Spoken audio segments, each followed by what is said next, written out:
Let's talk about British comedy. Okay. Let's look at a picture book. The big book of British smiles. So, Dusty and Me, which is a 94-minute comedy. I want to lead that one straight off the bat. This is a 94-minute British comedy. It is set in 1977. It largely follows the adventures of a boy and his dog. Said boy is played by Luke Newberry, who I recognised, and I couldn't place him. So the whole way through this movie, I'm like, who is this, like, Poundland Donald Leeson that's on here? And it turned out he's the face on the poster for that zombie series about the zombies who come back, like The Returned or something like that, or, you know, the one, like a BBC Three series, where the zombies are sort of reintegrated into society. He is the face on the poster for that. Okay.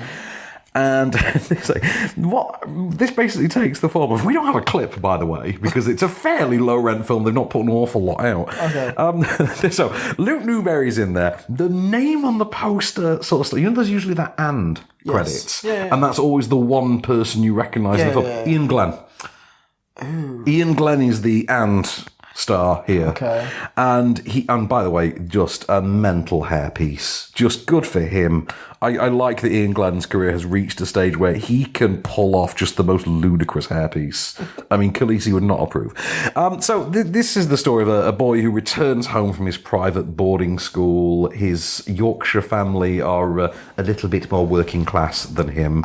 There's a culture barrier there. He takes in a stray dog, a greyhound, who he just crosses paths with, who happens to belong to the local hardnut, played by Ian Glenn. And his older brother, who's also a bit of a Jack the Lad hardnut type, always off doing a con, occasionally has to go and hide in Spain for a week, things like that. Okay. And, you know, there's a romance in there, and did I mention this is set in the 70s because they will run that into the ground? Of course. They will absolutely run the ground. This really wants some of that East is East character. You know the way that East is East is so quintessentially a 70s film? Yeah. And it has that fun, acerbic, almost cartoonish British style. This is trying for that. Unfortunately, East is East had a decent script. This does not. Yeah.